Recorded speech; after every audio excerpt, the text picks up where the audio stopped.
Welcome, friends, to the How-To Heretic. I'm Uncle Mark. And I'm Uncle Dan. And this is your user's guide to life on the outside. That's right. Leaving religion is your first step into a larger, better world. But it can also be a scary world. Things might work differently now. Never fear, that's why we're here. We're your audio uncles. And with help from good friends and experts in all sorts of fields, we're going to share the stories and seek the knowledge to build a great life. After all, you only get one that we know of, so you better make the most of it.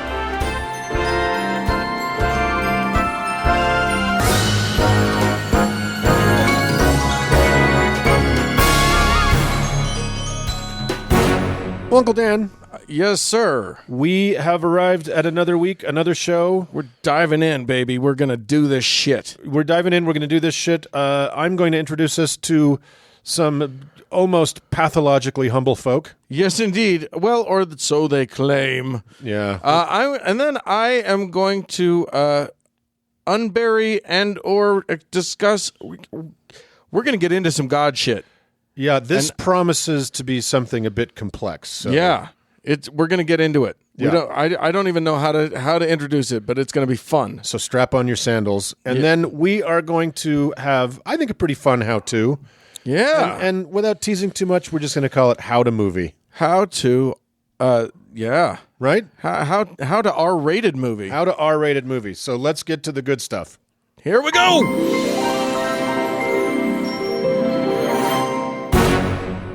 Well, Uncle Mark. Yes, Uncle Dan. I was thinking the other day about how I wished I knew how to raise a barn. Oh yeah, it seems a skill that you should have just sort of in your daily life, and in these modern times. What if of an afternoon you decide I am lacking a barn? Yeah, where's my barn? And daylight's burning. All I've got is some lumber and space. Well, if you had 600 friends that were mostly also your first cousins, and bearded in the same way I was, bearded in the same way you are, you could get that thing up lickety split. So today we have a very special meet. We are going to we're going to talk a little bit about I think an enormously misunderstood group of people. Oh, mostly misunderstood because they pretty much don't really have anything to say about themselves. So help me, if you tell me they don't actually raise barns, I'm burning this thing down. Oh, they raise the shit out of barns. Okay, baby. Good. They raise the shit out of barns, and you may have surmised, dear friends, we are talking about the Amish. The Amish, which is a misnomer. There never was an H there, right? Or the old order Amish, particularly. They're an interesting bunch of folks.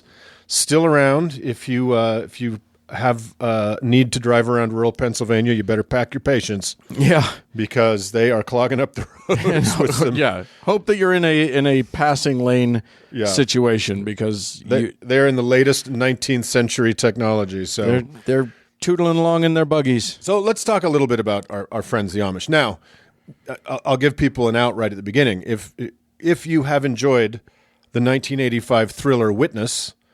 Starring Harrison Ford as a cop who has to protect a young Amish boy who's the only witness to a crime. Right. You know plenty. Really? Yeah. But they nailed it? They nailed it. But also, I'm going to guess you're going to say that the movie Kingpin also nailed it. Super hard. If you've seen them both. Yeah. If you've seen Totally Not Insane, Randy Quaid's portrayal of Ishmael, the possible next grand champion bowler and giant Amish oath, then you should just stop listening now. Yeah, because you know it all. You know it all. You know everything you need to know. Yeah. I actually asked an ex-Amish person I'm in contact with if that movie was offensive, and he said he thought it was funny. Was he allowed to see that movie? Well, he is now. He's no longer part of the. He's not part of the Buggy class anymore. So. Right. So, all right, for real. We've all seen these classic images Dan and I were talking about of, black buggies plodding along the roads and sturdy men raising sturdy buildings wearing linen and broad hats and bonneted women and that sort of thing.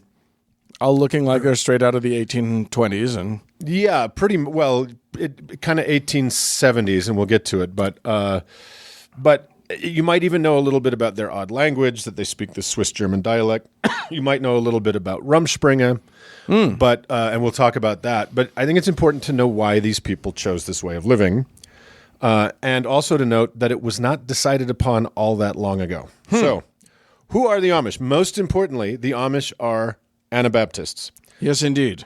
Meaning, basically, they believe in fully informed adult baptism called the believer's baptism. Okay. And that's a rejection of the Catholic practice of infant baptism that the Anabaptists thought was a violation of a person's agency and made them a slave to Rome and a slave to whatever particular state they were living in at the time. Yeah, because there's definitely no societal pressure within the Amish to stay within their belief system at all. And that you'll see in this discussion is the irony of the whole thing. Right. Because that's where they started, was this idea, and again, it started in the 16th century, so baby steps. Yeah. That baptizing a baby is kind of insane. And Right. I agree. Absolutely. I think baptizing anybody is insane, but like even you and I baptized at age 8 years old. yes. Seems a little disingenuous. Well, and I think Joseph Smith, a little aside, I think Joseph Smith saw that as kind of part of the Anabaptist sensibility, right? He's like, well, look, I'm going to meet you halfway. Yeah. Okay, we're not going to sprinkle you as a baby because that's obviously crazy. But waiting all the way until you're a grown up. Yeah, a child of the highly mature single digit of age 8, not one day before, has considered the evidence and weighed their options after long thought and study, and they're ready to sign an eternal contract. Absolutely. It's really something we can point to with a tremendous amount of pride, Dan. So when the Anabaptists were talking about, again, 16th century, God knows how long people lived on the outer slopes of the Alps, which is where a lot of this sprung up. But adulthood, so late teens, early 20s was considered kind of a normal. Sure. And okay, if you're going to join a fucking wackadoo thing, at least have lived a little bit and be able to make a decision about it. Yeah, know your own heart. Exactly. A little bit. Right. So Because we all made such good decisions when we were 18. I'm still paying for so many of my decisions at 21. So basically, the Anabaptists were kind of a radical offshoot of the Protestant Reformation in the 16th century. So, and there were lots of other sort of religions that arose from that same movement. Yeah, tons, and not a lot of them. The Anabaptists never really held on, and I'll talk about that in a second. But they didn't hold on in giant numbers, but they still exist. Right. And certain evangelical churches consider themselves kind of part of the Anabaptist, which really means rebaptism, which was calling someone an Anabaptist was a slur. Oh, really? Yeah, because it meant you were rebaptizing, and what's wrong with the first one, right? Because most of these people have been born Catholic, or born into Catholicism. Nobody's born a Catholic. I'll tell you what's wrong with it. Tell me. First one didn't take. That's why. First one, you didn't get all the way wet. Fucking feet were dry. So the Anabaptists were persecuted in the 16th century by both the Protestant state and the Roman Catholics. You got to love that dangerous middle where nobody likes you. Oh my God, they're so busy hating on each other. They took time out to hate on these guys. Right. And there are terrible stories about what the fate of Anabaptists in some of these moments. It's like if a third Korea started up in the demilitarized zone. The be nice to everybody Korea. They just got fucked. So they were persecuted mostly because of their different scriptural interpretation. Put them at odds with obviously all the powers that were, and they never got a foothold and established in any state. So they never became the state religion anywhere. So if they had, they would have enjoyed all the privileges that comes with that wonderful connection between church and state. But, and this I found really interesting. This is one of their main points. Most Anabaptists adhered to a literal interpretation of the Sermon on the Mount, which precluded taking oaths, participating in military actions, and participating in civil government. Yeah. So the medieval dissenters who held the literal interpretation of the Sermon on the Mount share, and the people who still are Anabaptists like to say they share the following affirmations. Blessed are the cheesemakers.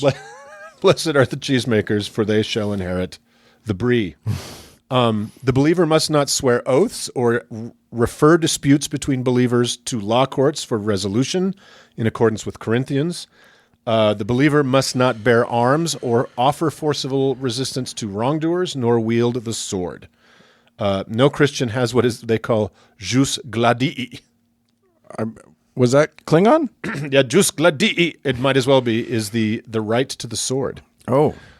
Civil government, i.e. Caesar, belongs to the world.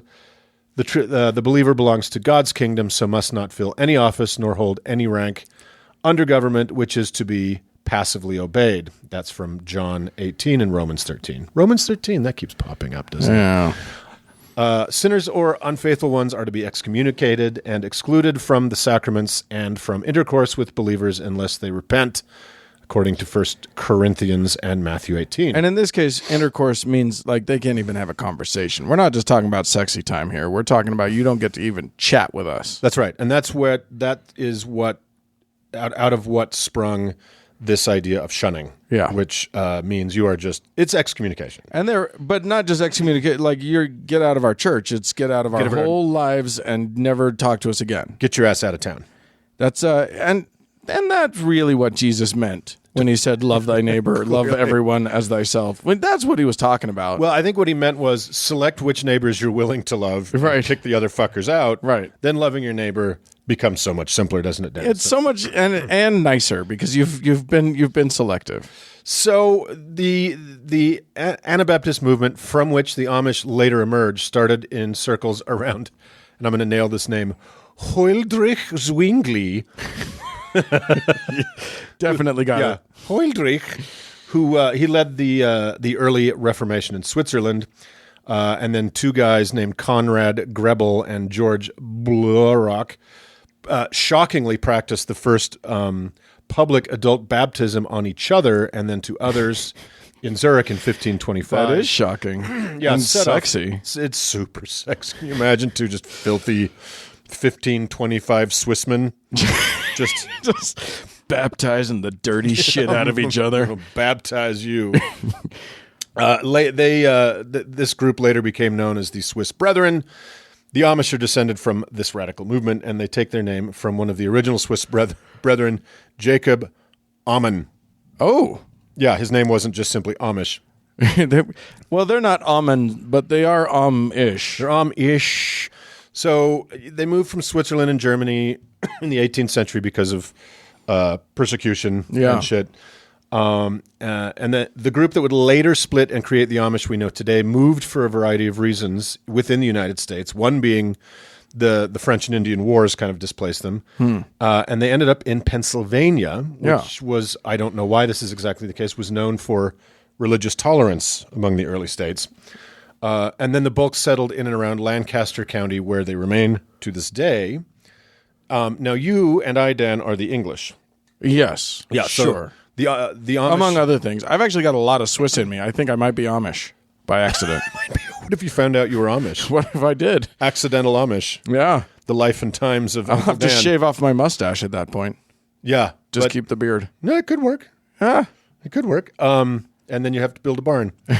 So the non-Amish are referred to as the English. Oh, so we're the English because we're the non-Amish. Yes, we're the English because we're the non-Amish. So we're the English speakers, right? Because they speak more English now, right? But they exclusively spoke Swiss German for forever and ever. Schweizerdeutsch, Schweizerdeutsch.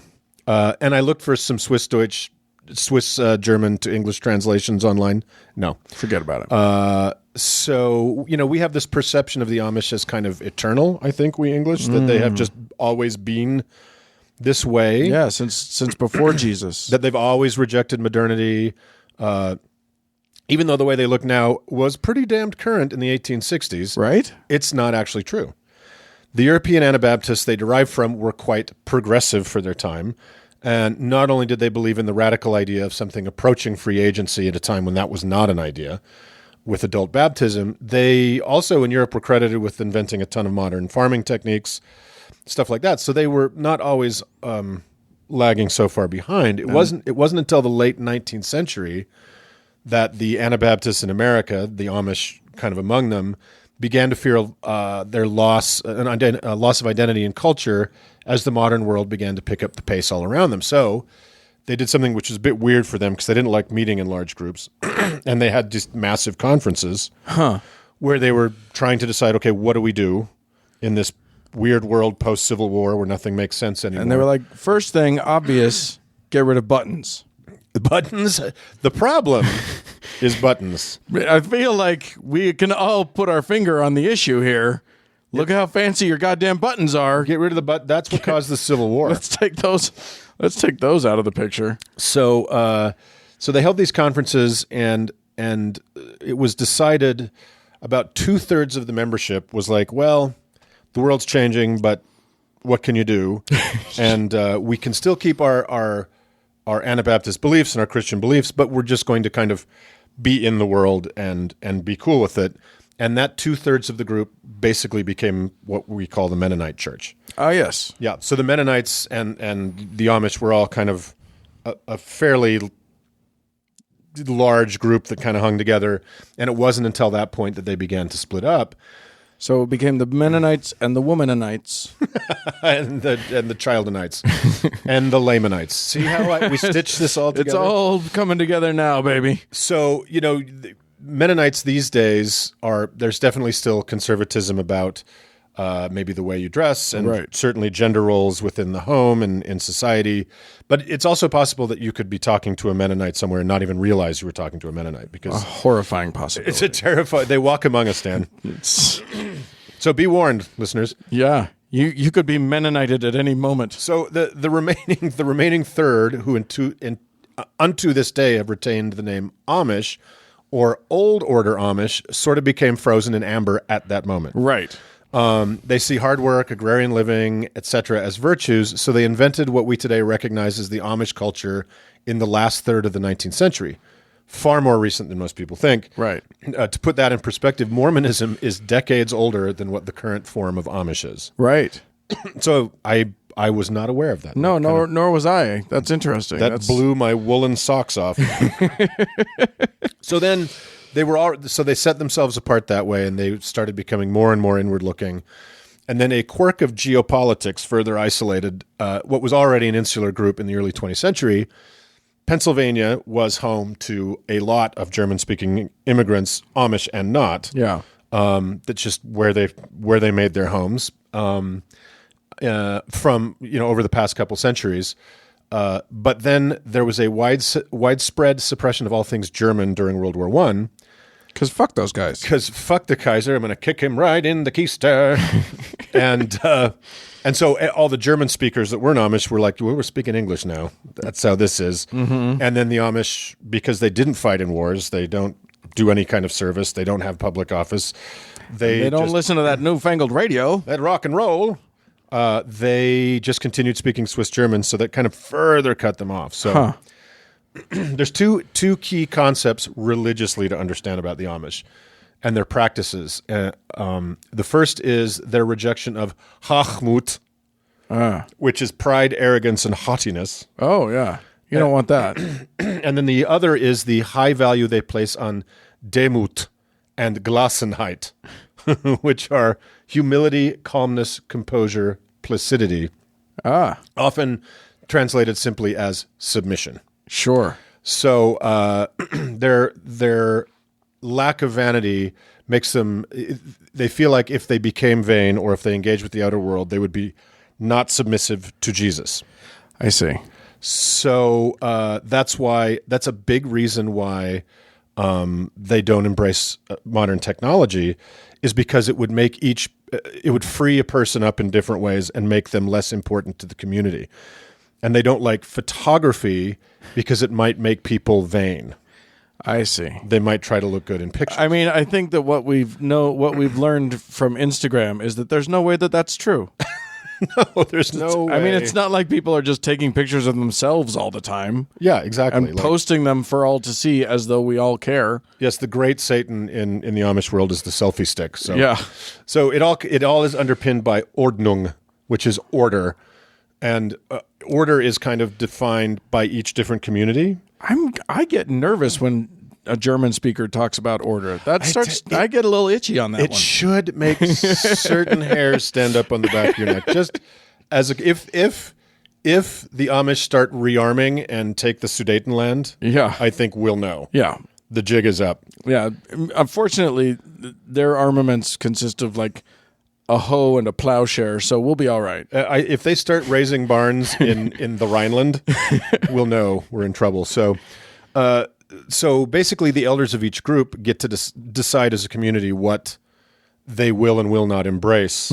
So there's kind of different levels. There are those that literally are like 19th butter churns, candlelight, all that stuff. But then there's other groups that will embrace things like refrigerators, washing machines, chainsaws. What? Yeah, power tools. That feels like cheating. It is. Yeah, well, You're cheating at Amish. I don't think you should tell them how to feel, Dan. I feel like I should. So I don't have to be humble. That's their gig. So this is an interesting fact. The Amish, of course, they believe in adult baptism. That's cool. But they do not proselytize. Right. And in fact, these people who want to join called seekers are like seriously discouraged from joining. So they estimate that since 1950, no more than 75 seekers have been allowed to join and have stayed. That's so funny. Isn't that weird? The mentality of the person that wants to join Amishness is fascinating. I guess it could be the same as a person who joins, a Catholic order that is monastic and vows of silence. I get it. Like, in a way, I think it's crazy, but I kind of get that there are individuals for whom the noise of modern life is too much. Sure.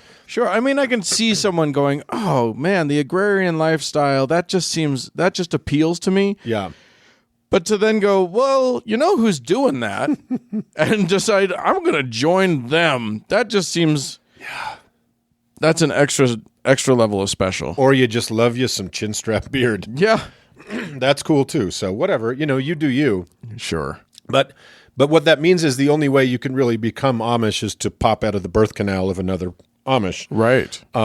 So on that, there is that very peculiar thing that we touched upon at the beginning of the show, which is Rumspringa. Right. And Rumspringa just means running around. Right. So sometime in their late teens, Amish boys and girls are essentially cut loose to do whatever the fuck they want.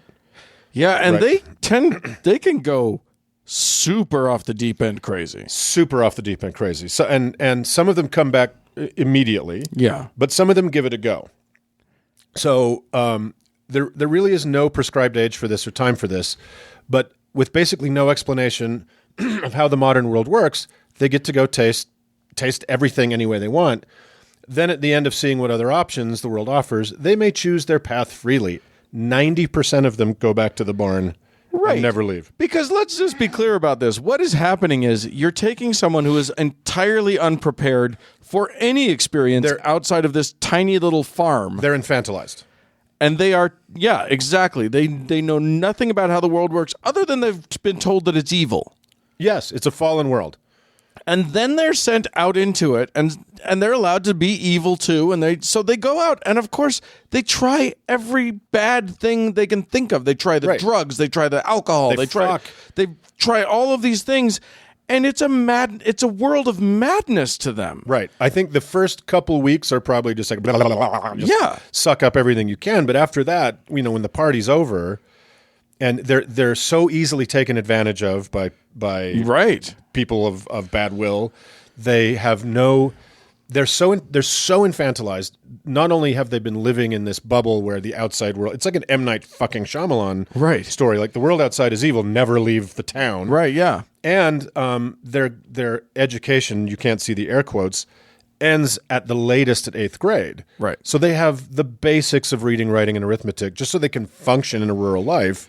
But not even that. Like, they don't know anything about this world. They don't even know, like, how electric things work. They haven't watched movies or television. They haven't read books, other than the Bible. They don't have any Do they not have books? They don't do the book thing? I don't think that they read much outside of Scripture. Yeah.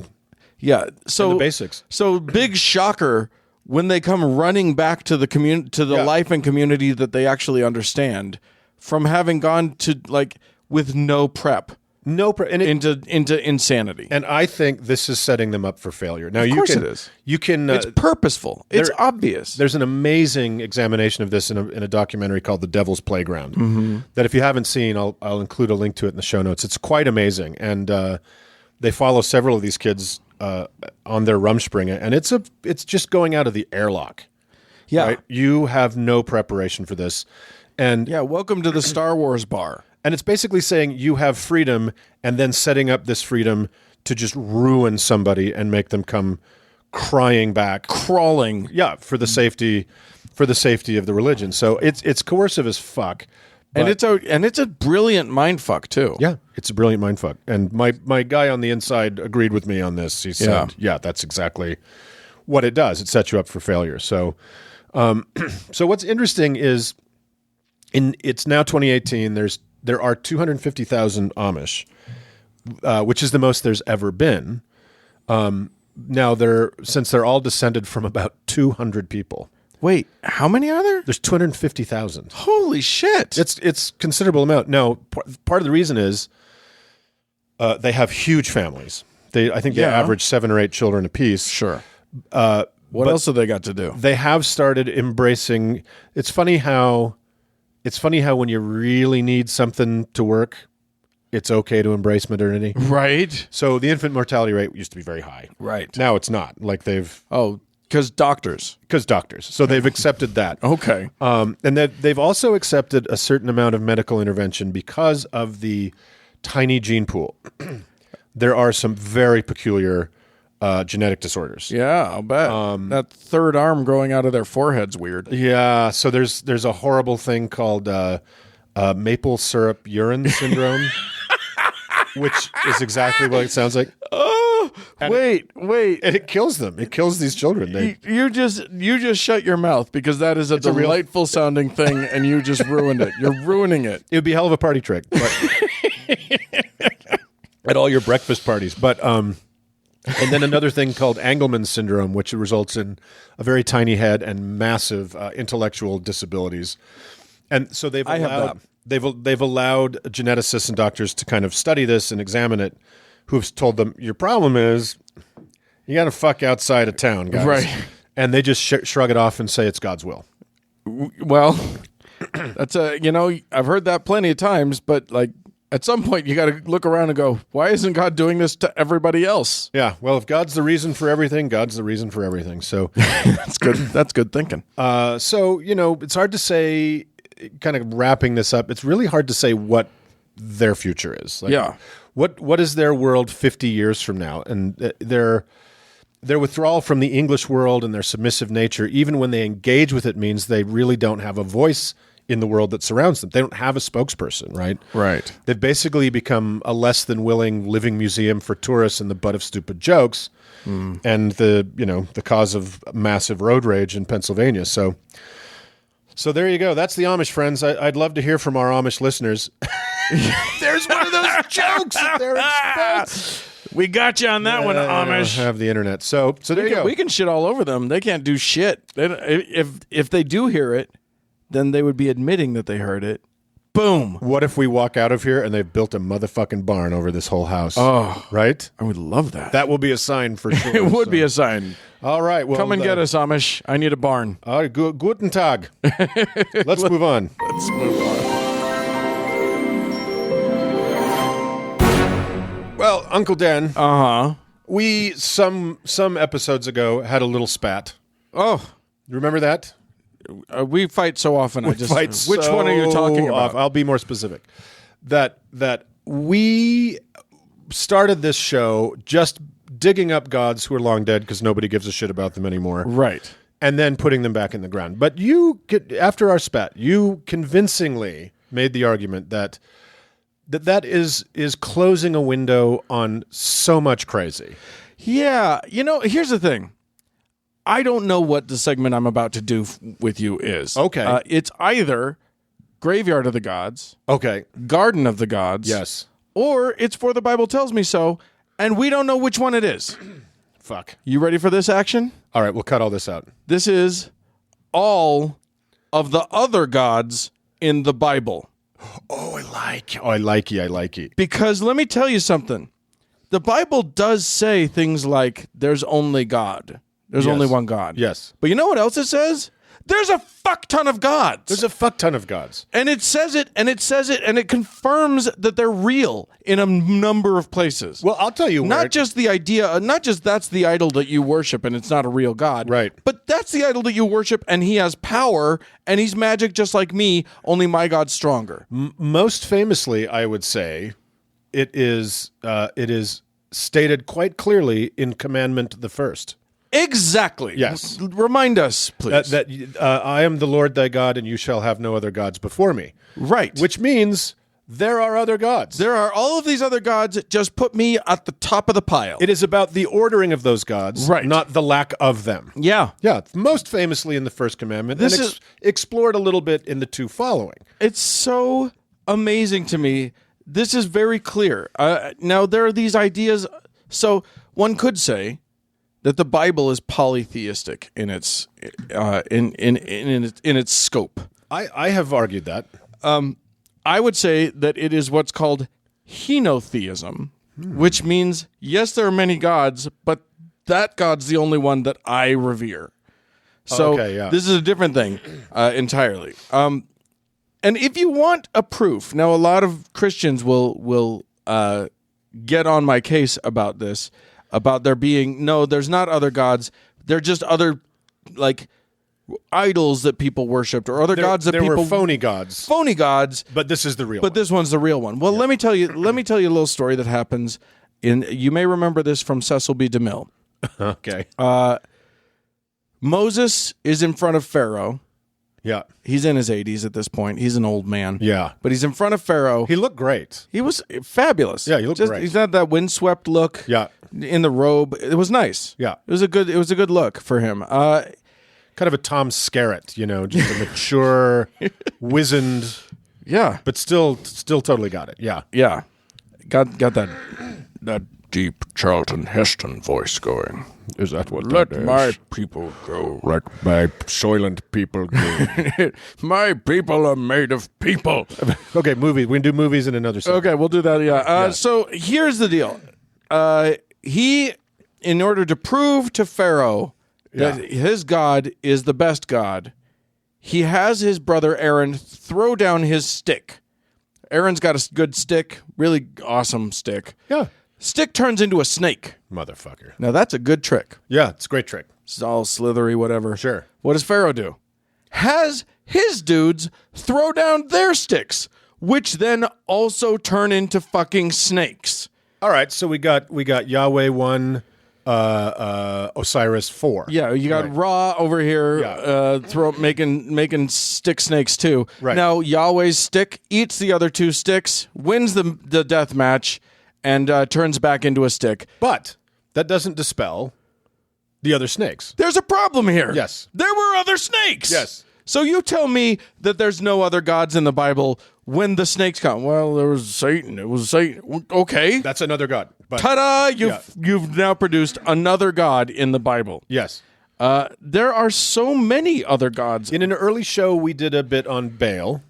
There's Baal. Sure, you got Baal. Baal's a classic. Baal was Right. the Philistine god. Yeah, you got Adremelech. You got Anemelech. Molech, I think. You got Molech. Yeah. Ashima. Astarte. You got, that's just the A's. Yeah. I haven't gotten to, there's so many. Chemosh, Dagon, Demuzid. And I'm just looking at a thing at the article in Wikipedia called Deities in the Hebrew Bible. Right. That's just the Old Testament. Right. Well, and it's also probably just the Pentateuch. It's not the No, it's the full Tanakh. the Tanakh. Okay. So anyway, the point here is the Hebrew God, Yahweh, Yes. Elohim is a word that actually usually Elohim encompasses multiple gods. And it's often reinterpreted and reimagined as like the host of heaven or the blah blah blah or the whatever. But God continually in the Old Testament plants his damn self in the middle of the gods. Right. And what is my God is a jealous God? What the fuck does that refer to? Yeah. Who's he jealous of? Of whom? If this is the creator of the universe. Right. The universe. Now let's talk about the universe for a second. Okay. Right. The Hubble telescope. Saw a documentary on the Hubble telescope. Sure. It's pretty fancy. Pretty fancy. At one point after they got its eyes fixed, this guy said he had some time on the Hubble telescope. He's like, okay, statistically, computer, tell me what the darkest point of the sky is. Right. And found a little point. He said, okay, I'm going to point the Hubble at that. Right. Points the Hubble at that. I think there were 10,000 galaxies. Right. In the darkest part of the sky we hadn't even looked at yet. Right. Okay. Just for fun. So this angry god who's throwing elbows at all the other gods, all of that invented the Horsehead Nebula. Yeah. All of it. Right? Why did he create all of that?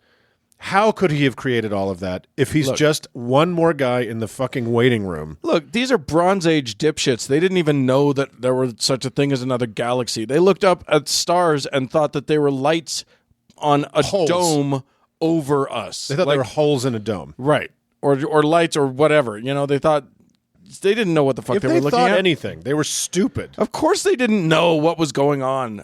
Fine. I don't blame you. I wouldn't have known either if I were born back then. I barely do now. I don't know anything. We are idiots talking into microphones here. Yes. But here's the thing.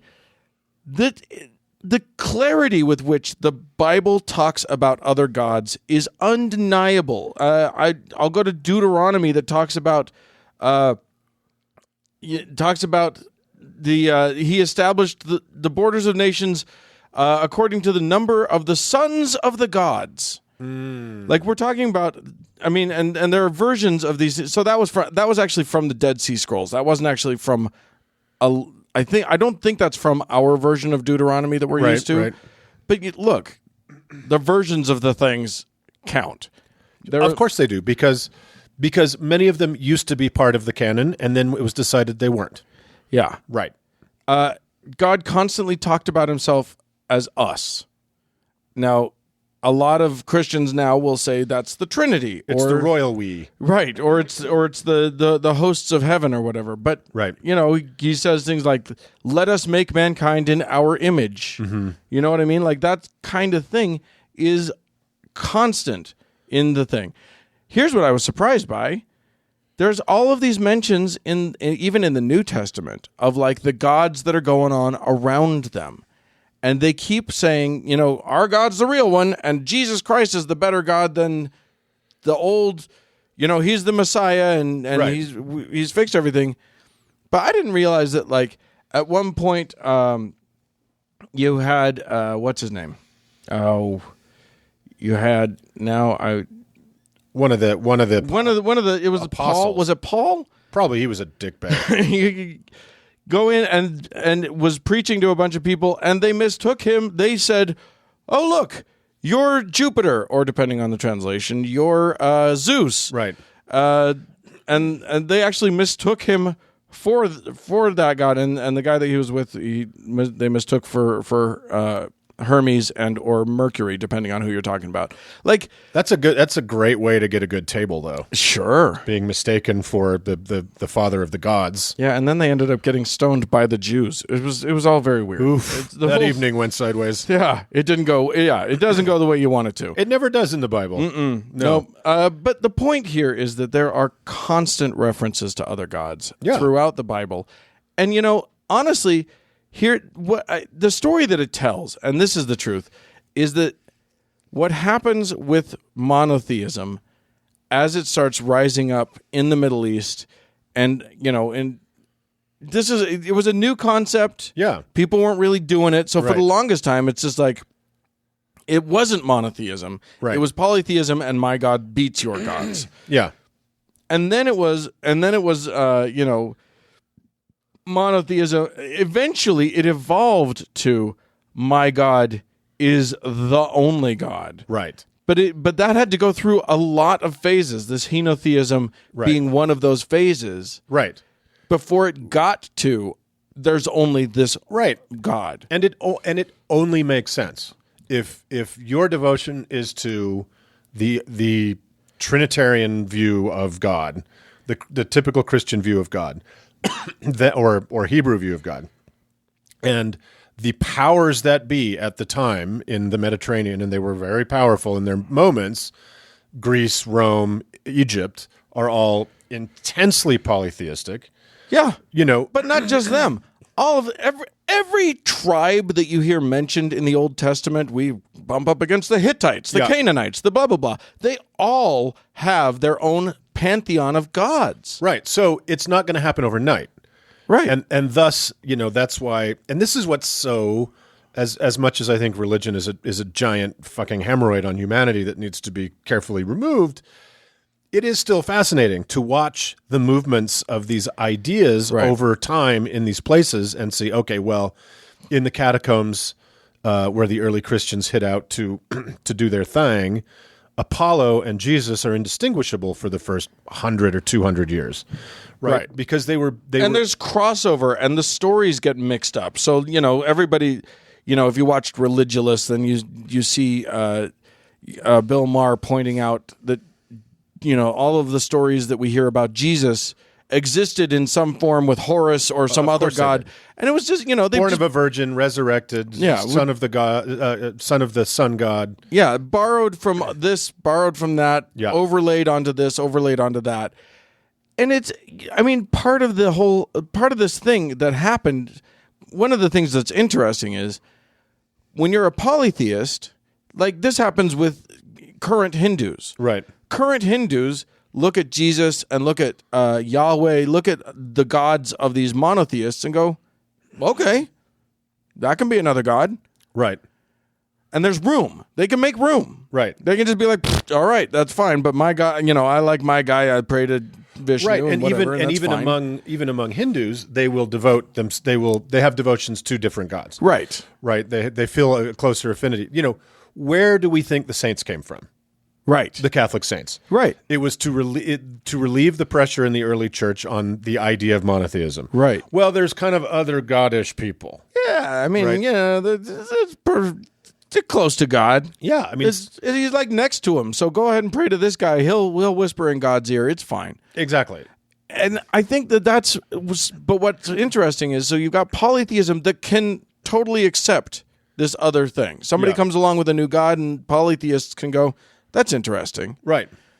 But once monotheism comes along, it's an all or nothing proposition. It can't abide anybody else. Right.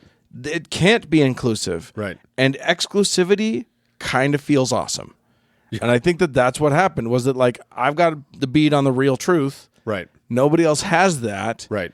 You guys are going around accepting all these other gods. Yeah. What are you doing? And it suddenly becomes this, I'm in the club, you're not in the club. Yeah, a few of our guys getting tortured over here, so we're going to triple down on it. Well, and I also think that becomes incredibly useful politically. And that's, when Constantine decided that the Roman Empire was going to be officially Christian in 3 whatever it was. There's this incredible power. Polytheism is a little bit, if anything, at the time, by the judgment of the time, is a bit democratic. Yeah. It's too noisy a space where if you as emperor, you might have the favor of God X, but you don't have the favor of God Y. It's hard to control everybody. Right. But if there is a singular God, even as weird as this 3-headed God that came out of that whole thing is, right. We'll talk about the Trinity and then not the Trinity another time, but then that's also godhood. That if you have the favor of the God, there's no arguing with that. Right. There's no appeal to Athena. There's no appeal to anybody else. I see that Jupiter is pulling for you, but I've got blah, blah, blah in my corner. Poseidon. Right. Yeah. So fuck off. Yeah, exactly. If you want to control the masses, narrow those gods down to that one guy and be the only one that he talks to. Yeah, it's just good business. It's just good business. A better business model. Yeah. And it won. It clearly won out. Against some long odds. Again, yeah, and some pretty well-established gods. Oh, yeah. This god, it's a different god because You got Allah. You got the your Muslims who claim that it's the same God, but they've got the real line on him. Right. You got the Christians who claim that they've got the same God as the Jews, but they've got the real line on him. Yeah. You got the Jews who claim to have the old school, like, full on, wireless connection to their God. Right. But at the time, you think about Egypt did not fucking look like it was going anywhere. Yeah. Right. And its belief system. Rome did not look like it was going anywhere. No, solid as a rock. But boof, gone. And thank God they're gone, because that gives us so much to do in the graveyard of the gods. Right. Yeah, exactly. But I think it circling back to where we began the discussion, with so many different gods, with literally a noisy cafeteria of gods that is the Bible. Right. It's just proof once again, as we have, I think, demonstrated solidly many times on our little show. Christians don't read the Bible. No. And they don't really pay attention to, like, wait a minute, what did it just say? Or when they do read the Bible, they and I remember this from my own youth. Yeah. You read a passage that doesn't make sense, and you're in reinterpret mode lightning fast. Yeah. You can, it's a little panicky. Here's the thing, kids. It's an amateur move to go to a believer and try and get them with a gotcha. Right. Because you can't. You can't win, because they will be so quick with their justifications, or with their, we don't know, but we'll learn in the next life, or whatever the fuck. Yeah. Their justification is, whatever the fuck their training gets them to. Right. Getting them with a gotcha from the Bible isn't going to do it. No, probably not. you might stagger them a little bit. Yeah. You might ring their bell momentarily. Yeah. But the truth of the matter is that this is just for you guys to know, because they're so good. Yeah. They're so well fortified, but they're so good at not reading it. That's the key. Yeah, that's true. But they're great at living it, guys. Oh, well, that's undeniable. They're great at living it. Just look at the evangelical support for one orange Donald Trump, and you'll see they mean what they say, baby. They walk the talk and talk the walk. Right. So there you go. The God of the Bible. Yeah. Which one? I like that. That was good. I like it. Yeah. There you go. All right, let's move on. Let's do it.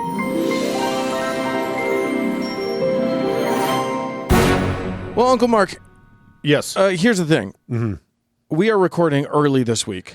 Yeah, we had a little scheduling shell game we had to commit. Right. So our patron section is not going to be something where we have anybody to thank just yet, because we're following hard on the heels of our last recording, and we thanked some people then. Yeah. But I did want to remind folks that if they want to just slam us next week, just embarrass us with so much love and appreciation, conspicuous amounts of coin, they can do that. They can go to howtoheretic.com, click on the Patreon link. It'll take you straight to our Patreon page, where you decide how much you love us, and believe me, we rank you on how much you love us.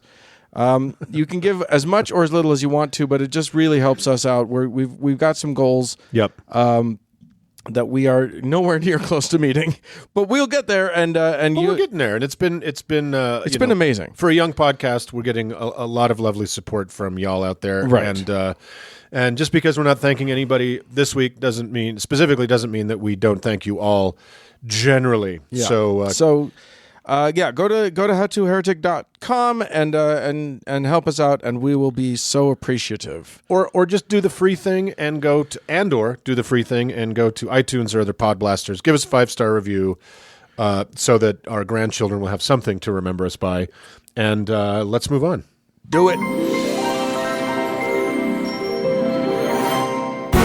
Okay, Uncle Mark, here's the thing. Yep, here I am. As you know, you and I grew up as members of the Church of Jesus Christ of Latter-day Saints. Otherwise known as the Mormons. The Mormons. We are also, you and I, both fellers that love the entertainment. Yeah, and we both, as it happens, work in the entertainment field. Yes, indeed, we do. And not always on this show, I'm sorry to say, but we're going to try to improve that. We actually go well beyond this show, though we won't tell you guys about it because frankly, it's too good for you. Yeah, it's none of your business, actually. Here's the thing. Growing up LDS, Yep. we were admonished to avoid the bad entertainments out there. Small point of order, it's pronounced admonished. Admonished. Yeah, we were admonished to avoid the appearance of evil. It's so true. And that included Cinema. not all cinema. No. We could watch many a film. Yeah. But if it had one letter in front of it, Yes. we were never to watch it. Was that letter R? It was that. So, yeah, this week we decided that we wanted to take a stab at largely how to R-rated movie. Yeah, because we're not the only ones. There's a lot of evangelicals out there who were only supposed to watch wholesome, good films. Yeah, well, this all kind of popped into my head the other day when a very good friend of the show on Twitter, our friend Tori Glass, who's ex-evangelical, asked the Twitterverse for a bunch of 80s music that she might try to enjoy because it was totally forbidden from her. Huh. So the popular music of the 80s, your Thompson Twins, your Wang Chungs, Your flock of seagulls. your Flock of Seagulls, all those big-haired synth pop, which now listening to, I kind of hated the era when I was alive during it. Now listening to it again, I'm like, it's really kind of awesome. Yeah, there's a lot of awesome there. There's a lot of awesome there. So I thought, we kind of did a how-to Sunday. Yeah. Where we talked about, taking back a day that was kind of taken from you. Take back the day. And so I thought we could talk a little bit about what it means, like why it's important culturally to even know what's going on the other side of that R. Yeah. Right? So Yeah. Well, and maybe we should talk a little bit about the rating system itself. Absolutely. And the Motion Picture Association of America. That was as it wasn't something we even knew you could question. Yeah. It was it seemed like it was handed down from the Lord God himself, these ratings. It was like the government.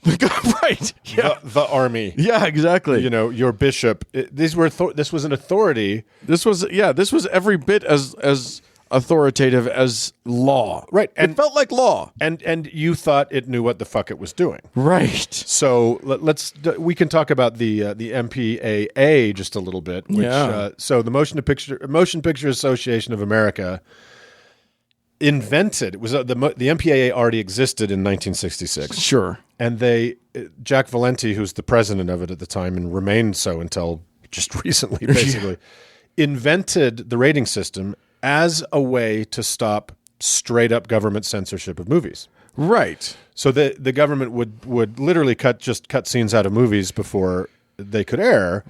So the artists were all furious about it. Right. So there was this mass move to censor things, and at the same time, in the 60s and 70s, there was a mass movement to do crazy shit on film. Oh yeah, and there was some seriously crazy shit going on in film, and there was a lot of the films that were pushing those boundaries were doing it just to piss off the censors. Right. So it started. So the rating system started as an earnest attempt to allow artists to make the films they wanted to make, right, and self-govern, and assure the government, don't worry, no child is going to walk in on something horrific or whatever. Right. So that has since morphed into a very nanny state sort of thing, where on the part of the MPAA, right? That tends to be it's an anonymous board. You don't know who's on it, right? But research, we can talk about the research a bit, has shown that they're very conservative people. They're idiots. Well, they're also idiots that don't know anything about film, right? And and we're not talking about a panel of 4,000 people who are coming together. It's a few. It's like 8. Yeah. There's like 8 people and they don't have any real guidelines. No. They don't have any, one of them must always be a Catholic priest. Really? Yeah. Yeah. Why? And there's no there's no rule about like this many fucks and that many shits equals R and this many, Totally subjective. They just go, I don't know, PG. Totally subjective. That's and they're not, all it is. They're not filmmakers. They're not like child psychologists. They're not. So there is an amazing documentary about this called "This Film Is Not Yet Rated," and you should watch it. It's totally it's super eye opening, and like it will make you'll lose your faith in humanity for a second, and then you'll realize that it's just. It's the same as watching The Killing Fields. Yeah. You're going to the despair you will feel at the end of this. Actually, it's a rather hilarious documentary. It's delightful. But it just proves that this thing that we all grew up under, that our religious parents generally took as gospel, is completely arbitrary. And it's weighted entirely towards prohibiting expressions of sexuality and almost laissez-faire towards expressions of violence. Shockingly so. And that reflects, I think, American society. Now, we have a lot of international listeners who probably see this, but let me just be clear to you that for instance, I remember this so distinctly. I went many years ago, when the movie Watchmen came out. Do you remember the movie The Watchmen? Yep. A superhero movie, rated R. I didn't think it was great, but I had fun with it. Yeah. But it's got a little bit of sex. It's got a lot of very graphic violence. a very naked blue dick in a lot of it. Yes, indeed. Yeah. And here's the thing. A family walked in front of me with a bunch of kids. One couldn't have been over 8. Yeah. Just a little kid. And his fucking mother covered his eyes during the sex scene. And let me tell you something. The sex scene that came up, she didn't cover his eyes for the whole blue dick thing, but during there is a passionate love scene, and it's just love. Yeah. It's not, there's maybe some boobs. I don't remember. But that was too much. She covers his eyes for that. Did she cover his eyes for a cleaver going into someone's head? No. Isn't that weird? And that is the fucked upness from whence, the societal fucked upness from whence these motion picture ratings come. Yeah. Yeah. Totally. And again, our society is reflected in our art somehow, and I think there you totally see it. So anyway, that's the rating system. It's totally arbitrary. Nobody should give a shit about it. Right. But let's talk a little bit about, why does it matter? Why does it matter unless you live in the Amish sphere? Yeah. If you want to live in 21st century America, it's not going to hurt you to know who Jerry and Kramer and Elaine are. It's not going to hurt you to know, to have seen some Woody Allen films. Art is complicated. We know Woody Allen's a fucking monster. But that's in question. That's in question. That is in question. Is it? Yeah. Have you read the thing that his son wrote? No. Fascinating. Really? Yeah, you should read that. The thing Ronan wrote. Yeah. Is that what you're talking about, Ronan Farrow? Is that his name? I don't know. That's also in question because everything's in question. He looks like Frank Sinatra. All I'm saying is it's all in question. All right. So, point taken. So, why does it matter? And I think it matters because if you want to be an adult, film is a huge part of culture, and it has been since the silent days. So again, if you want to back before humans talked, right, and they never blinked, their giant eyeballs. But if you want to live in the world and understand conversations that are happening around you, this is an enormous part of how we express our culture. It's the kind of the art of the people. And so, movies like Citizen Kane and Jaws and Star Wars and Jurassic Park and Titanic are all kind of moments in the culture. They're touchstones, cultural touchstones that we all like. That you're going to be missing out on some stuff if you don't catch that, if you're not with it. And like our friend Tori, who didn't get 80s music, seeing R-rated films or seeing films with adult content that many of us were prevented from seeing is part of growing up. But but there are people who, even in their adulthood, as they leave their religion, have so internalized these ideas of evil, or of that this will somehow corrupt you to watch these images, to watch these stories, Right. that maybe we need to talk about. So that's why we're talking about this. Let's get you through it. Let's get into it. Right. Let's get into some R-rated movies. Right. And again, just to finish my point, the so oftentimes growing up in a very conservative religious situation is freezing you in space, freezing you in time. And we talked about the Amish kind of infantilizing their children. They're not the only ones. It happened to us as Mormons. We were taught to be afraid of everything and only receive knowledge that was acceptable from directly above. Only happy messaging. So let's talk about, I thought this would be a fun exercise to talk about movies, R-rated movies that have a significance to us, whether they did as young people or now, or So we each picked a couple movies. So Dan, why don't you start with a movie that is significant to you? I'm going to start with the first R-rated movie I ever saw. Oh man, in the theaters? Nope. I can't guess what it is. It was at a friend's house. Yeah, and it was, and my friend's mom had to call my mom and ask if I had permission to see this movie. Oh my God, what was it? Alien.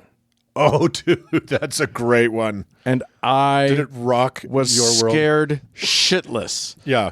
The movie was scary, and I had not really been exposed to too many scary movies, and the ones that I had been exposed to, I was terrified of, even the bad ones. The shitty, yeah. It didn't matter. The Ghost and Mr. Chicken. To this day, well, the first one was when I was a kid. Do you remember Watcher in the Woods? Vaguely. I skipped it. Yeah. The whole school was watching it. I was too scared to watch it. Yeah, too scary. I'm not a big... And to this day, I don't like... I actually like suspense thrillers, but I do not like jump scares. I hate being startled. Uh-huh. Like, I think that's the main thing. What I come to is... It's the bladder control issue, though, isn't it? Well... It's mostly the peeing. It's warm to start, but then it gets annoying. Then you just have to manage it as an adult. It's no good. So anyway, That's a great... Alien's a great first R-rated movie. That was my first R-rated movie. I remember very little of it. I'm pretty sure I watched it from behind my 10 fingers. Have you watched it since then? No. Are you serious? I haven't seen it. That's amazing. So there you go. My first R-rated movie. I was scared shitless, but there was also the added fear of I think I'm doing something wrong. But you got permission. But I got my parents were pretty liberal. So, and that touches on something that I think is important in the cultural, in the growing, like literally growing up, being a young person going through adolescence. Yeah, being scared is fun. And if you can find a way to do it where you don't just completely shit your pants like you probably did with Aliens, right?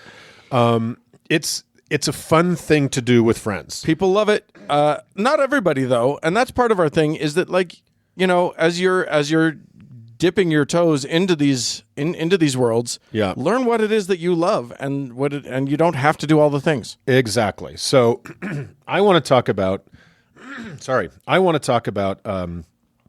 I don't know. I don't remember the first time I saw this. I don't think I started. So let me tell you a little about myself. Yeah. I was such a sheltered, little white Mormon biatch that I worked on a horror movie before I saw a horror movie. Yeah. That's adorable. Yeah. Isn't that funny? Now, I was still a young man when I worked on the horror movie, but I literally had never seen a horror movie. I had to leave if there was an advertisement on television for a horror movie. I had to leave the room. Oh. So there was this shitty little monster movie called It. Do you remember It? Of course It. And it was the advertisement was just a little baby bassinet with a little claw, like this crazy claw. Oh, yeah. I had to leave the room. I had to get up and run out of the room. So that's how... This wasn't, you weren't expelled from the room by your parents. You were just too scared. Too scared to even see a commercial. Right. So that's the tender boy I was. So, anyway, I started trying to catch up in my 20s because I was working in the film business and I wanted to like get on the other side of that R and see what was out there. And oh my God, one of the first ones I watched was 1968's Rosemary's Baby. Whoa! Yeah, and it is now written and directed by Roman Polanski. Again, art's complicated, but it is. I watch it probably once a year. I probably rewatch it around Halloween because it's just atmospherically it's so terrific. You know, it's a young woman played by Mia Farrow and her husband played by John Cassavetes move into this strange Manhattan apartment surrounded by very odd neighbors, most brilliantly played by Ruth Gordon, who won an Academy Award for that. Did you know Sure. No, I didn't know that. in 68. So it's great. It's wonderfully disorienting. It's creepy as fuck.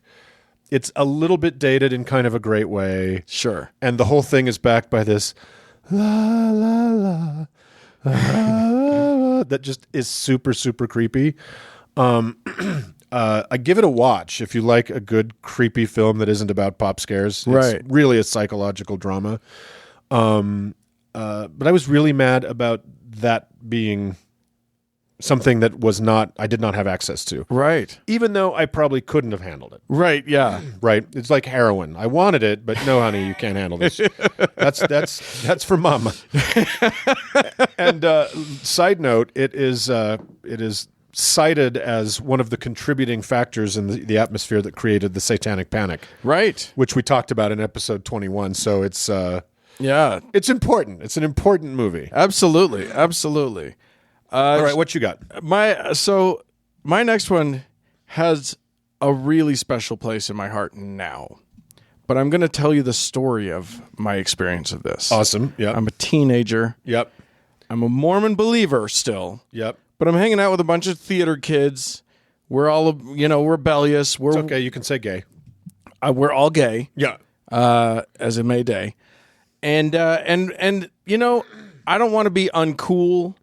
But also, like, I'm trying to hold on to this whole Mormonism thing. Yeah. I was walking a line. That's a hard needle to thread. I was really, really walking a line, and it was hard for me. And I failed in many things, including I loved to touch people's boobs with permission. Right. I will point out. Okay, good. But so there I am. I'm getting ready. We're all having fun. And then somebody says that they want to go see this movie. And I look at the poster. And on this movie poster is a man in ladies' lingerie. Oh. And I was terrified. Yes. I'm going to go. Okay, we're going to watch it. How old were you? I was in my teens. Yeah. 14, 15, no, probably 16.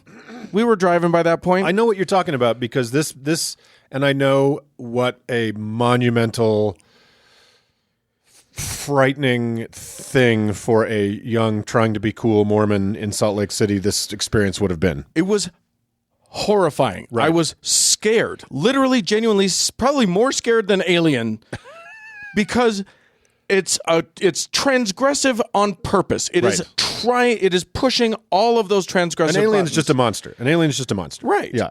But this is it mentions Satan, and it's sex, and it's gay sex, and it's trans people, It's and it's unlabelable thing. You don't even know what this is. Don't know what's happening. Yes. But I know I'm supposed to think it's wrong. But I'm titillated, and there's like boob grabbing. And it's audience participation, which is even scarier for a Mormon. I don't know what the fuck is happening. Yeah. Right. So Rocky Horror Picture Show was what I didn't know what to do with it. All my friends loved it. I pretended to love it, but I actually kind of loved parts of it, and I was titillated by it. This all comes full circle for me. I might as well say this. Yeah. I am this October, and if anybody's in the Utah area, will be playing Dr. Frankenfurter in the Rocky Horror Show at the Grand Theater here in Salt Lake City this October. From such humble beginnings. I'm going to be like, finally, it feels like an expulsion of the demons. It feels like I'm going to be exercising the final demons of my own sexual repression. Wow. By doing this. In front of a live audience. Hell yeah. I'm going to be that guy, that scary guy in the ladies' lingerie. Isn't that funny? In front of everybody. Yeah. Being all sexy and just owning my own I would sex. bet there's a similar story. A lot of people share that story, particularly, because that was, I've never seen it in the theater. What? I couldn't handle it. Well, and I'm in my last movie, I'm going to kind of talk about why that would be, but I never saw it in the theater. But you've seen it. Oh yeah. And it's a silly, stupid movie. It's fun and it's delightful, but it took me a while to get to that point, to come around to the place where I could see it as, even long after I had like kicked religion to the curb, first kicked Mormonism and then kicked religion, I still had these notions about transgression and what is okay and what is safe sexuality, and like this thing stomped gleefully all over those things. And I think that is something that is really frightening when people are deciding to engage with culture this way after it's been forbidden from them for so long. Is you're watching a thing is not an endorsement of the thing. No, you're watching a thing doesn't mean that's what you believe now. Right. But also you can just fucking enjoy it. Right. It doesn't matter if it's, film can be both art and it can be Will Ferrell. Yeah. And that's great. And it can be both at the same time sometimes. It can be both at the same time. And having fun on your terms is nobody's business, is nobody else's business. Right. Enjoy Adam Sandler if that's what you want to do. Yeah. Yes. You know what? Like bad movies. That's a thing you can do. I love bad movies. Do you know what? This is not on my list. One of my favorite guilty watches is... What's that? Patrick Swayze's Roadhouse. Roadhouse. It's so shit. It's so bad. It's so I love it. It's just mullets and terrible stunts. We'll get to you. Just so you know, my next movie is one of my favorite good bad movies of all time. Okay. What's your next one? So I'm going to go again with something that is transgressive, but I think this is an incredible movie. Yeah. It's a little bit dated, but who gives a shit? It is 1976's The Omen. Ooh. Yeah. Directed by Richard Donner and written by David Seltzer, whom I know.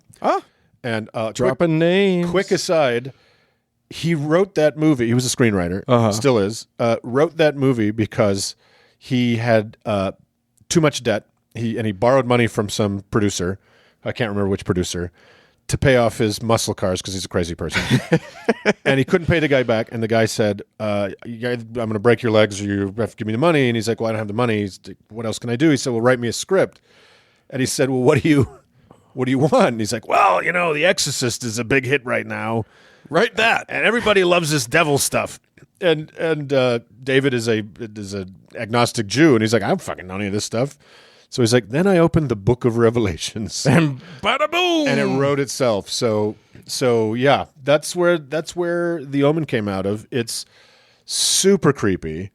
It's about a kid. It's about an American diplomat in Rome who ends up doing a thing he shouldn't have done and kind of semi-adopting a child because his baby just was in childbirth.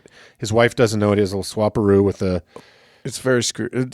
That's just never the right choice. Not cool, man. Especially when you find out that baby is the Antichrist. Right. And so it's really fascinating and a no lesser talent than Gregory Peck wrestling with this realization. Right. Is super spooky and super creepy. And again, this is another one that I saw probably when I was 21, still scared the fuck out of me. Yeah. So if you like a good scary devil movie that also contributed to the satanic panic, you could do far worse than The Omen. Absolutely. Well, I'm going to take us. I'll take us home. Yeah.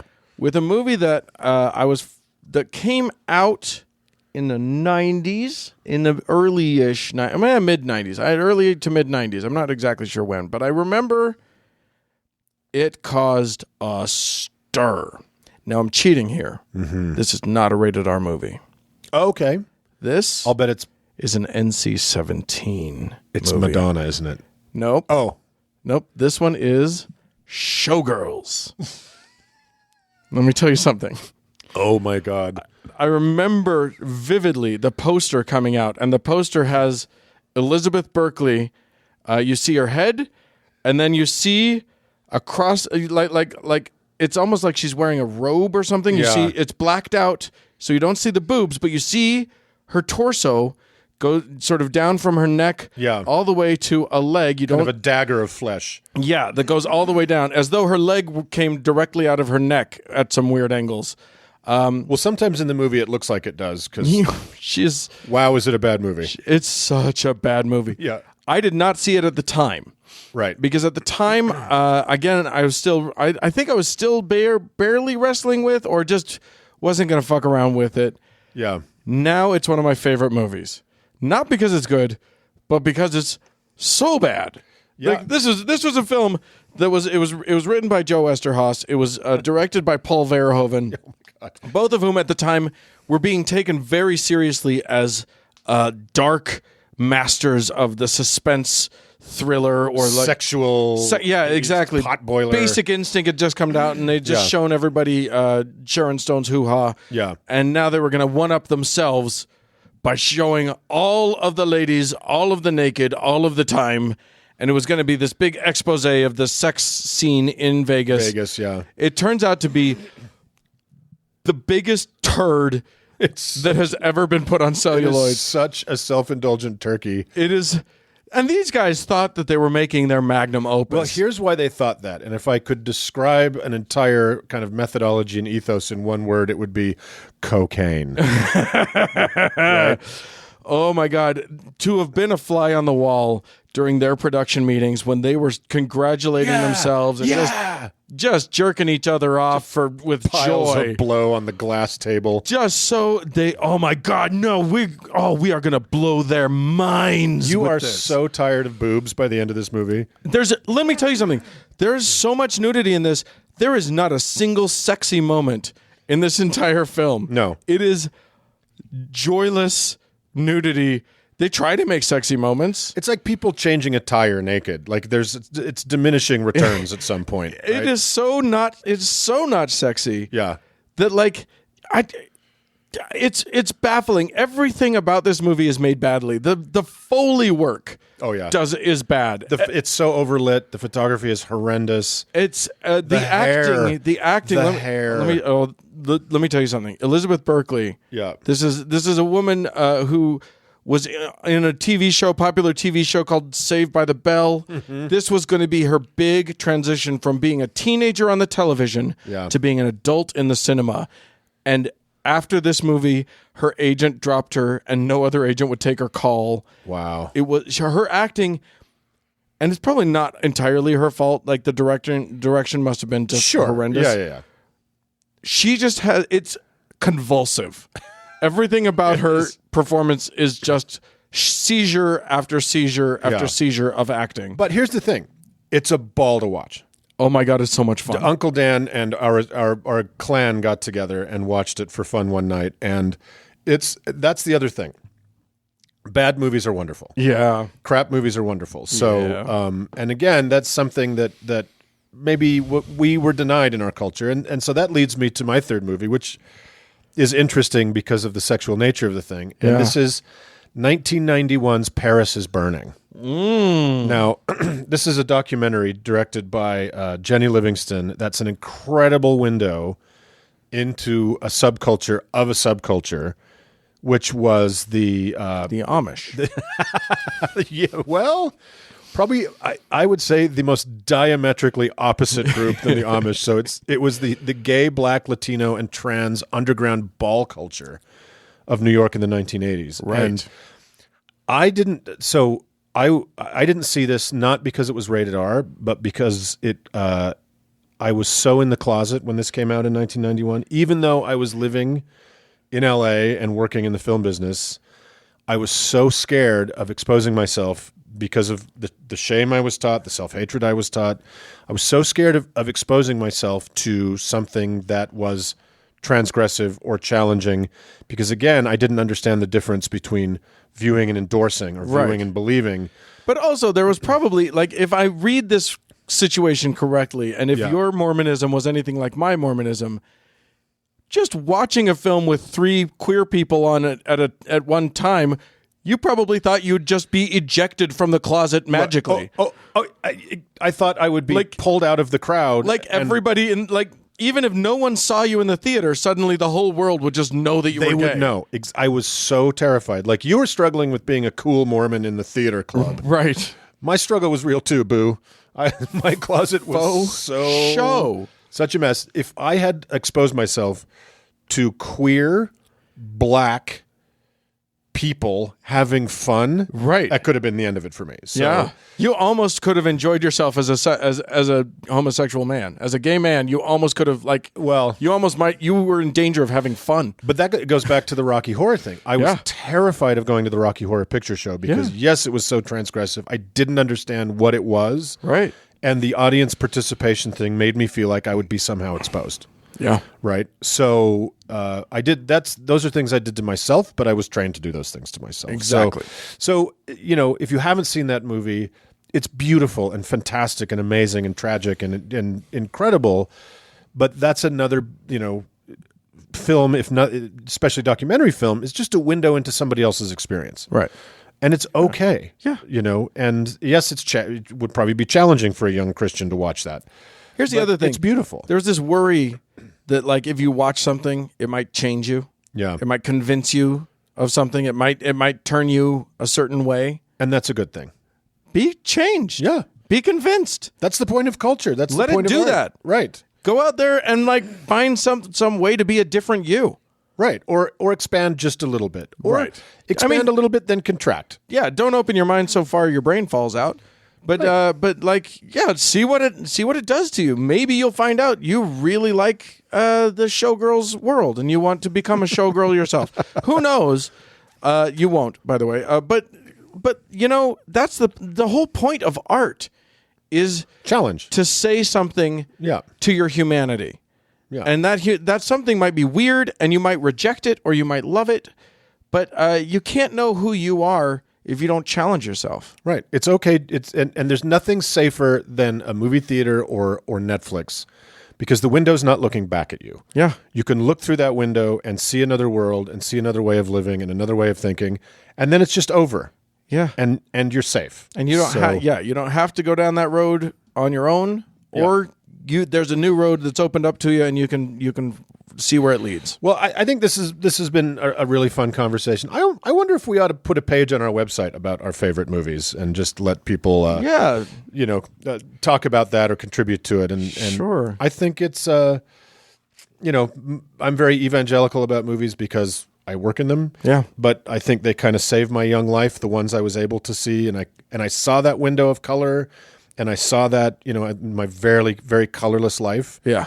I saw something beautiful or something amazing, and it was a stepping stone between all the vanilla, right? To get to another place. So I'm a big believer. Go out and watch a movie. Call us up. Leave us send us an email and tell us what your scary R-rated challenges were, and maybe we'll talk about them another time. Yeah. All right. Let's move on.